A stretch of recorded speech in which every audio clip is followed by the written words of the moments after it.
কবরের প্রথম রাত কেমন হবে আপনি কি জানেন? এই যে আমাকে আপনাকে যখন কবরে রাখা হয়, কবরে রাখার পরে যখন আমার আত্মীয় স্বজন যখন আমাকে কবরস্থ করে, আমার উপরে মাটির চাপা দিয়ে তারা যখন চলে যায়, তখন কিন্তু আমি একা হয়ে যাই। তখন কিন্তু প্রতিটা মৃত ব্যক্তি একা হয়ে যায়। এমনকি হাদিসের ভিতরে আসছে, যে ব্যক্তিকে কিছুক্ষণ আগে আপনি কবরস্থ করেছেন, ওই ব্যক্তি কিন্তু আপনাদেরকে চিনে জানে বুঝে, আপনাদের শব্দ শুনতে পারে, আপনাদের কথাবার্তা শুনতে পারে, কিন্তু ওই ব্যক্তি কথা বলার মতো শক্তি আল্লাহ পাক তাকে দেন না। যদিও সে শুনতে পারে, যদিও সে বুঝতে পারে, কিন্তু কথা বলার মতো শক্তি আর চাওয়ার মতো শক্তি আমার আল্লাহ তার কাছ থেকে চিনিয়ে নিয়েছেন।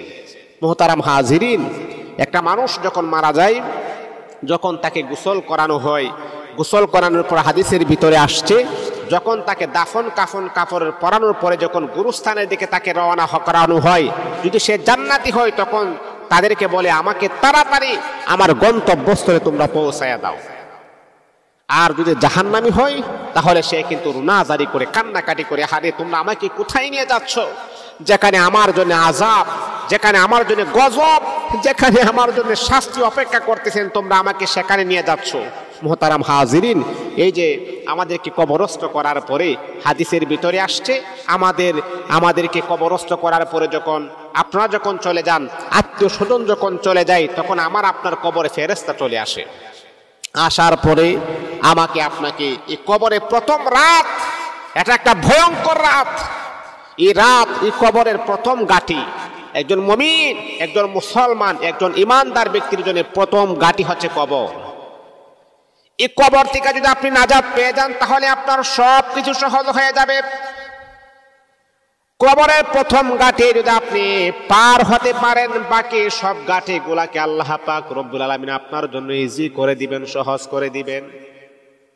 কবরের প্রথম গাঁটি যদি আপনি আটকে যান, তাহলে কিন্তু বাকি গাঁটিগুলো আপনার জন্য কঠিন হয়ে যাবে। ও মুসলমান, ফেরেশতারা যখন আপনাকে যখন প্রশ্ন করবেন, আপনি যখন 3 প্রশ্নের উত্তর যখন আপনি দিতে পারবেন, আল্লাহ পাক রব্বুল আলামিন ডাইরেক্ট ডাক দিয়া বলবে, আমার ওই পেয়ারা বান্দার কবরটা জান্নাতের সাথে সম্পর্ক করায়া দাও। এই যে মুমিন, যারা মুসলমান, যারা মুমিন, যারা মুত্তাকি হবে, তখন তারা এই নামাজ পড়তে চাইবে। একটা আলো যখন দেখবে, আলোটা হচ্ছে মুহাম্মদুর রাসূলুল্লাহ সাল্লাল্লাহু আলাইহি ওয়াসাল্লাম। এক হাদিসের ভিতরে আসছে, আমার নবী প্রত্যেক ইমানদার ব্যক্তির কবরে যাবে। নবীর চেহারা তো আল্লাহ পাক রব্বুল আলামিন নূরে নূরান্বিত করে দিয়েছেন, আলোকময় চেহারা। আমার নবী যখন এই কবরের পাশে যখন যাবেন, কবরে যখন যাবেন, তখন সে মনে করবে, মনে হয় সূর্যের আলো, এখন মনে হয় আমার নামাজের সময় হয়েছে। তখন আবার এলান করে দেওয়া হবে, তাকে জানিয়ে দেওয়া হবে, না, কবরের মাঝে কোনো নামাজ নাই, এই কবরের মাঝে কোনো নামাজ নাই, কোনো ইবাদত নাই। দুনিয়াতে তুমি অনেক কষ্ট করেছো, দুনিয়াতে আমি আল্লাহ পাকের বিধান পালন করার ক্ষেত্রে অনেক কষ্ট সহ্য করেছো, ত্যাগ স্বীকার করেছো, আর কষ্ট করতে হবে না। এখন তুমি জান্নাতে চলে যাও, তোমার কবরের সাথে জান্নাতের কবরে কালেকশন লাগাই দেওয়া হয়েছে, জান্নাতের নাজ নিয়ামত কবরে তাকার পরে তুমি বুক করতে পারবা।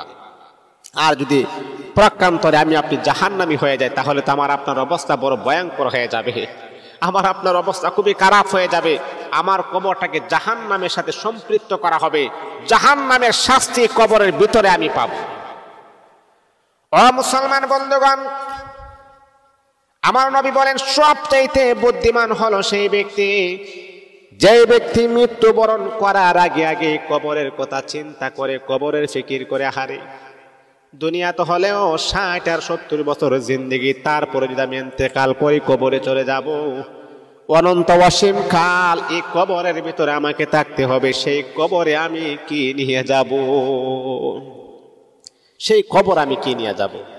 অনন্ত অসীম কাল আমাকে কবরে থাকতে হবে, যেই কবরের সাথী কেউ হবে না। যে স্ত্রীর জন্য এত মোহাব্বত, যে সন্তানের জন্য এত মোহাব্বত, যে ছেলে মেয়ের জন্য এত মোহাব্বত, হালালকে হালাল বলেন নাই, হারামকে হারাম বলেন নাই, হারাম হালাল বাছাই না করে এই সন্তানের ভরণ পোষণ আপনি দিয়েছেন, এই সন্তানের কামাই রুজি করার জন্য অনেক কিছু করেছেন, কিন্তু আজকে আপনি একা একা কবরের ভিতরে আপনি আছেন। মুনকারে নাকির আসিবে, সওয়াল জবাব করিবে, না পাহারিলে সওয়ালের জবাব, শুরু হবে কবরের আযাব। আমল নামা সেদিন তোমার হবে ঘরের বাতি, ওই কবরে যেতে হবে, থাকবে না কেউ সাথী। কেউ থাকবে না আমার কবরের সাথী, একা একা আমাকে কবরে থাকতে হবে, অনন্ত অসীম কাল পর্যন্ত এই কবরে আমাকে থাকতে হবে।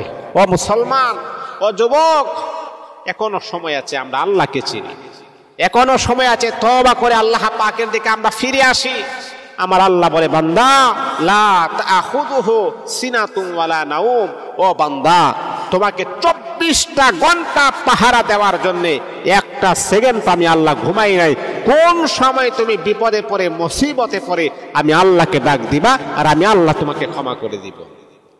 এই জন্য মুসলমান বন্ধুগণ, আপনাদের পায়ে হাত রেখে বলি, কবরের প্রথম রাত কিন্তু অনেক কষ্ট হয়ে যাবে, অনেক ভয়ঙ্কর হবে, অনেক শক্তিশালী হবে। এই কবরের গাটি যেন আল্লাহ পাক যেন আমাদের কাছ থেকে যেন সহজ করে দেন, আর আমার কবরটা যেন জান্নাতের বাগান বানায় দেন।